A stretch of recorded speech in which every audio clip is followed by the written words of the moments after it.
Sorry, sorry guys, it's turned out to be a bit crazier than I thought it was going to be.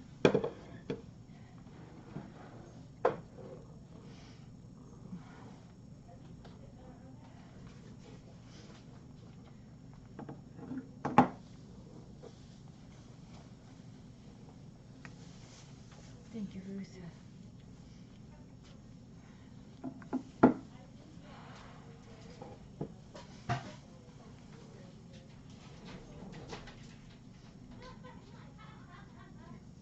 So y'all know that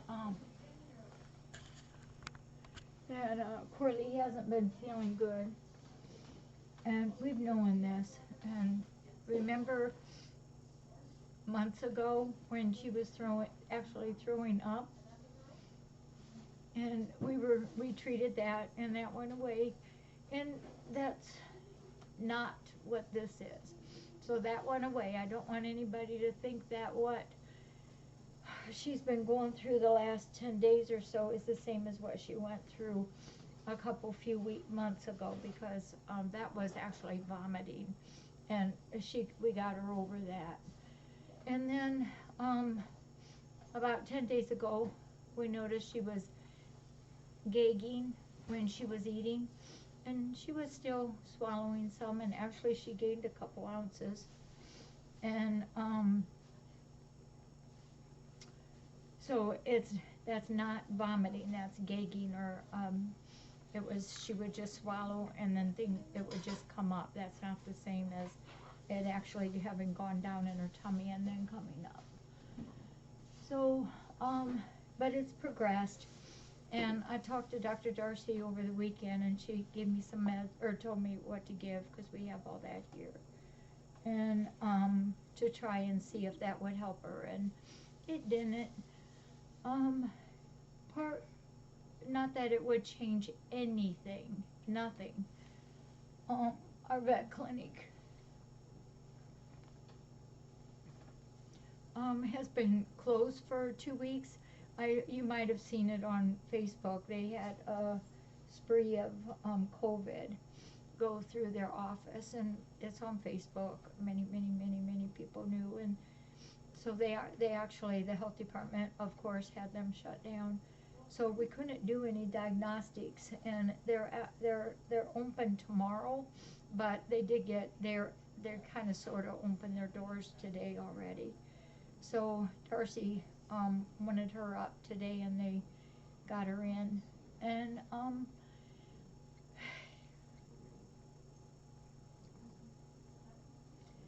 so we kind of figured it wasn't good, because that's not normal for a cat just to try to eat and would just bring it up. And I had her on my desk this morning, and in probably 10 minutes she ate probably 4 or 5 different times, and immediately it would come up. And so, you know, I got a hold of Darcy, and she said today was the day they could go ahead and start doing some things. So they did do some x-rays, and they found growth. It's for a cat, it's big. It's 2 inches by 4 inches, and it's right here at the base of her neck, and it impinges a lot on the esophagus and the trachea, which explains everything,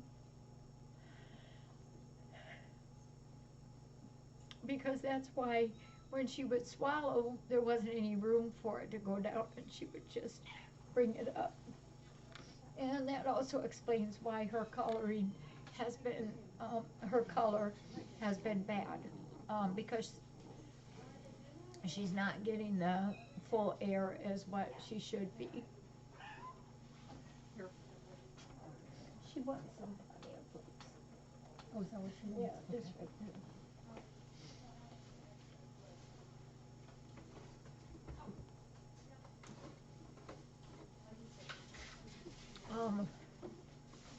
So Dr. Darcy and I talked a long time, and then Dr. Pettigrew was there today also, and he concurred 100% with everything that Dr. Darcy said.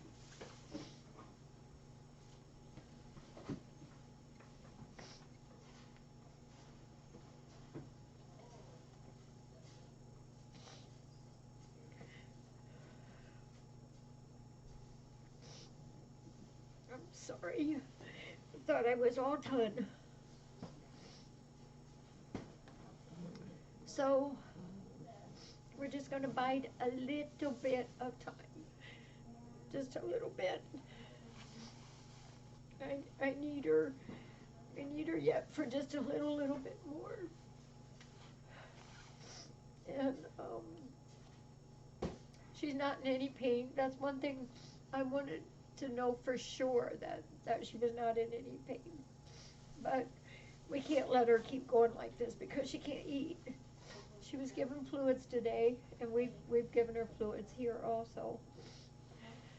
And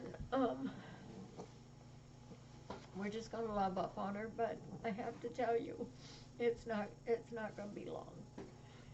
Because we can't do that as much as what I want to. We can't. So they left the catheter in for me in case we need to give her any medicine. And Coralie's she's been through so much. But she's had the biggest eyes of anybody I know. And she could get away with anything and everything with those eyes, or get whatever it is she wanted with those eyes. She would spend every morning with me at my desk, and either behind me in her bed or on my desk. And she just loved to have her snackers and to be in a lap. She's a little bit rattly now, so if you hear that, please don't be concerned with it. That's just from the tube that they had to put in.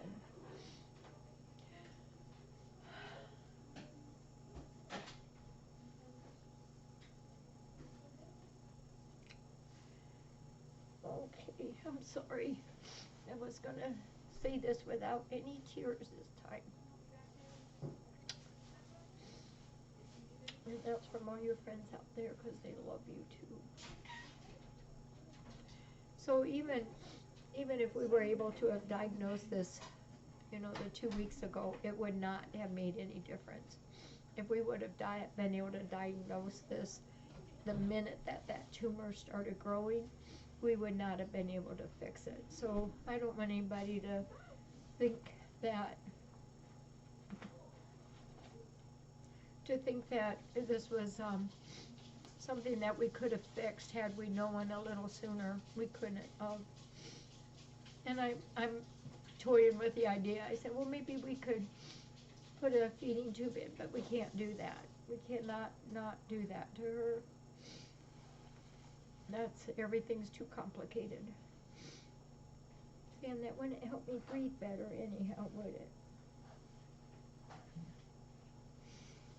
Oh, girl, you are so loved.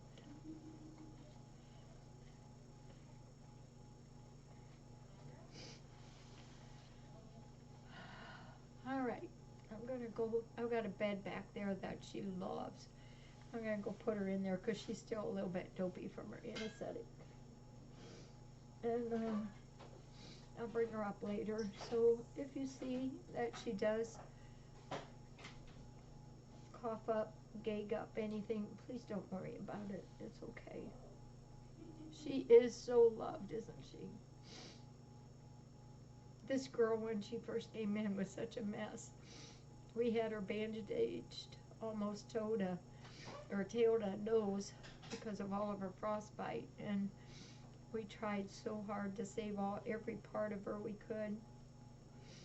She still lost a lot of parts, but I'll tell you, that never, ever, ever, ever slowed her down.